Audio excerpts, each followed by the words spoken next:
сабағымызға сәттілік. Отырайық, рахмет. Сабағымызды түгендеп алайық. Сынып оқушылары түгел ме мөлдір? Сыныбымыз түгел, олай болатын болса, сабағымызды ары қарай жалғастыра берейік. Сабағымыздың жаңа тақырыбын ашу мақсатында мен алдарыңызға қызыл кітап және Қазақстанның белгілі табиғи аумақтарын, табиғатын, Қазақстанның дүниежүзі бойынша ондыққа кіретін мемлекет екені белгілі. Осы берілген суреттер бойынша тақырыбымызды ары қарай ашсақ, сіздермен шағын құндылықтарға негіздей отырып, қызыл кітап не үшін тұр? Қызыл кітаптың қандай кітап екенін біз білеміз. Балалар, қызыл түс нені білдіреді? Ескерту, қорғау, яғни қауіпті. Осы мақсатта қызыл кітап біз өзіміздің бойымызда қандай құндылықтарды қызыл кітап сияқты қорғар едік? Адамгершілік, жақсы, жауапкершілік, мейірімділік, сабырлық, өте жақсы, төзімділік. Жақсы балалар, міне осындай құндылықпен, бұның ішінде әсіресе жауап керек. Олай болатын болса, біз оны қорғап, сақтап, отанымызды сүю үшін, табиғатымызды, жерімізді қорғау үшін, оны біз міндетті түрде білуіміз керек. Өзіміздің міндетіміз екен. Туған жерді сүю парыз, сүю үшін білу парыз, қасиетінен ұғу парыз, күзетінде тұру парыз деп Мұзафар Әлімбаев жырлағандай, біз еліміздің табиғатын жалпы жан-жақты білуіміз парыз. Сіздерге осы ұсынылған суреттер бойынша, берілген қызыл кітап бойынша қандай тақырып бүгінгі сабағымыздың тақырыбы? Ерекше қорғалатын аумақтар. Яғни сіздердің ойларыңызша бұл тақырып ерекше қорғалатын аумақтар тақырыбы. Олай болса, Қазақстанның ерекше қорғалатын аумақтарының түрлерін ажырату, олардың географиялық орнын анықтау және оларды жан-жақты сипаттай алу. Осы мақсатта бүгін біздің сабағымыздың әрі қарай кезеңдеріне өтеміз. Қазақстанның ерекше қорғалатын табиғи аумақтары. Дәптерімізге бүгінгі күнді тақырыбымызды жазып қояйық. Жақсы, дәптерімізге жазып алсақ, әрі қарай сабағымыздың келесі кезеңдеріне өтейік. Шағын бейне ресурста біз осы ерекше қорғалатын аумақтар туралы тыңдаймыз және ондағы ереже өзімізге керек ақпаратты дәптерге түртіп жазып алып отырамыз.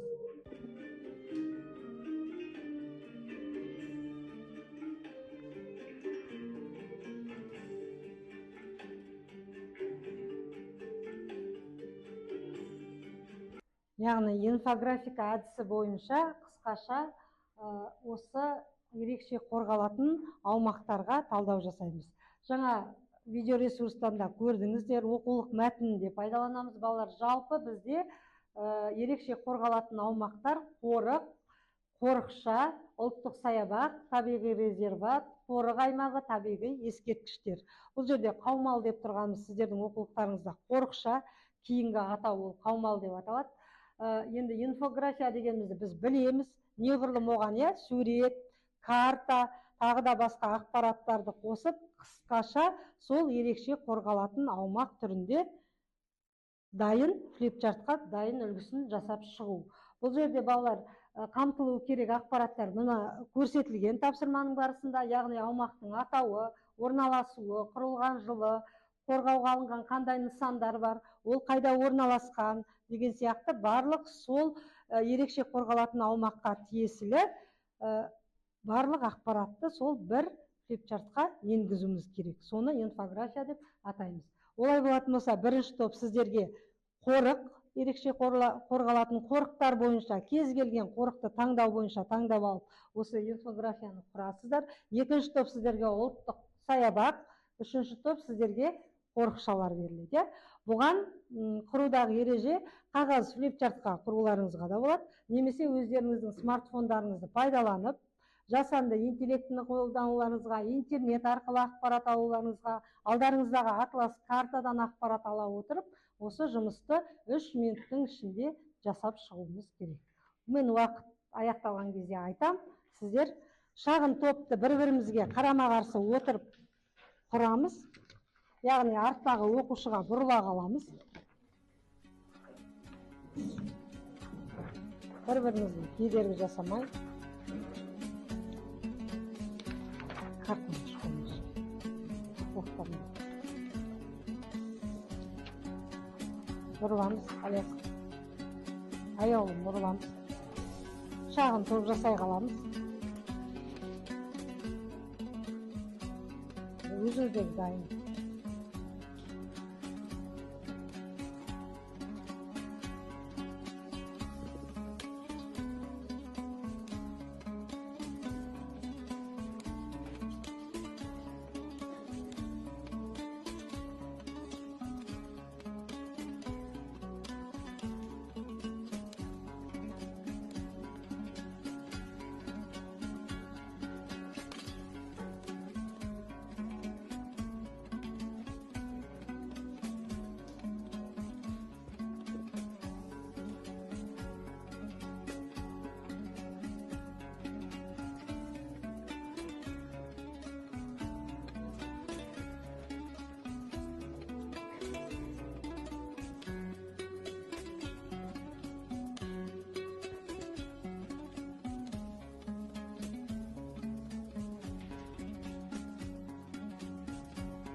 Бізде оң қорық орналасқан. Осы оң қорықтың ішінде ерекше тоқталып отырғанымыз бұл суретте көрсетілгендей Ақсу Жабағылы қорығы.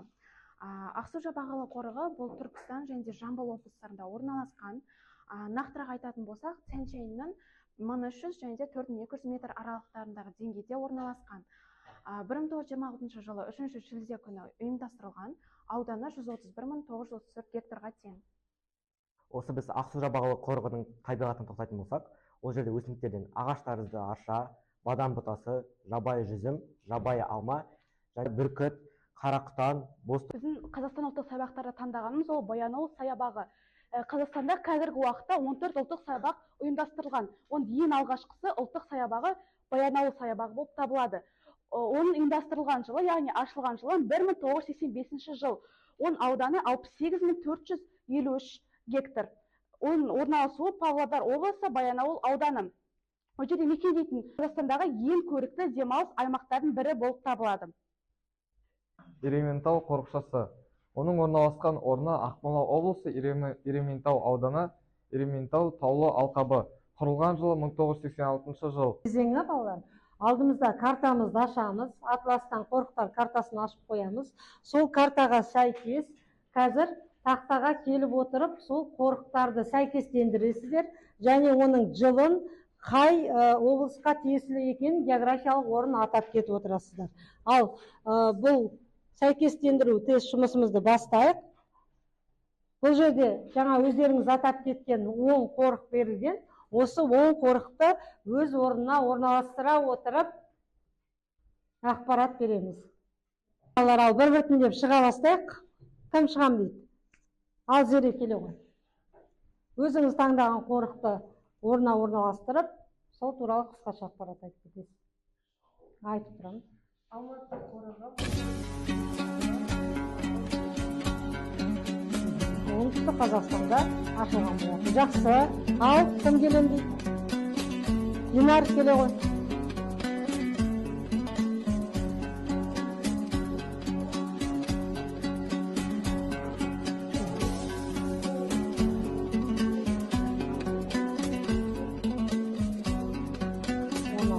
Жақсы.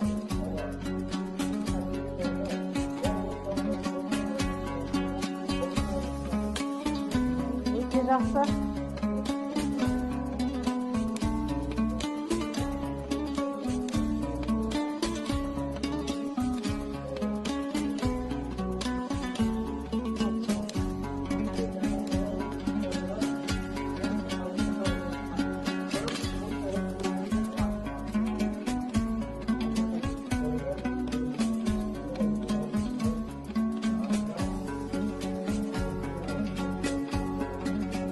өте жақсы. Алып келе ғой, Алакөл.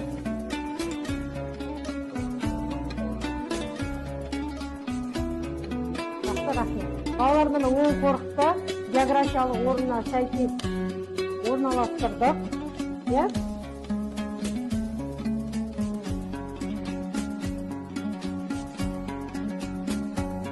Балалар енді осы оң қорықты орналастырып шықтық, дұрыс орналастырдық па, енді сол нәтижесіне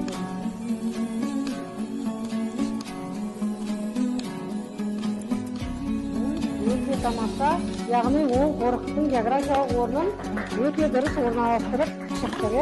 Жақсы балалар, енді сабағымыздың келесі тақырыбымызды қорытындылау мақсатында кері байланыс тапсырмасына керек. Кері байланыс тапсырмасында біз Kahoot платформасында қазір сіздермен жекелей жұмыс ретінде 10 балдық тест жұмысын орындаймыз.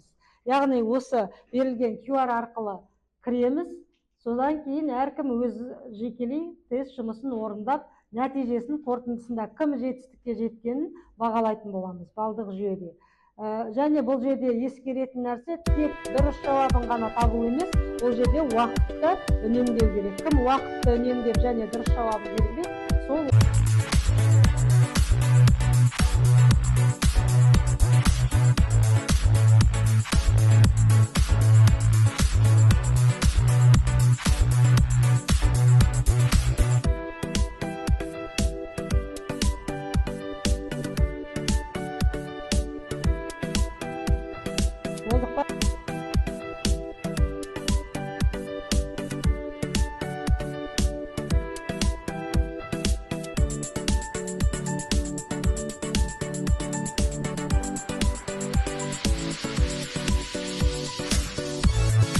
кім ұтқанын көрейік.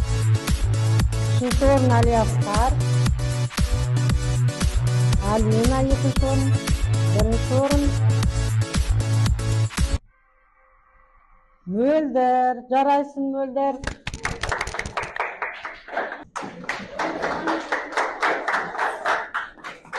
Қорытындылайық. Кері байланыс бойынша жаңа өзіміз көрдік, кім бас жүлдеге шыққан. Осы 3 оқушыны өте жоғары деңгейде 10 балдық жүйені бағалаймыз.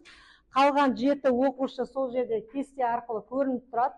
Сол оқушыларға және бүгінгі сабаққа белсене қатысқан оқушыларға білім алу платформасында журналға баға қойылады. Сол жерден өз бағаларыңызды көресіздер. Үйге тапсырма, кескін картаға осы ерекше қорғалатын аумақтарды түсіреміз. Және өзіміздің таңдауымыз бойынша бір ерекше қорғалатын аумақ туралы ақпарат жинақтап келеміз. Сау болыңыздар, сабағымыз аяқталды.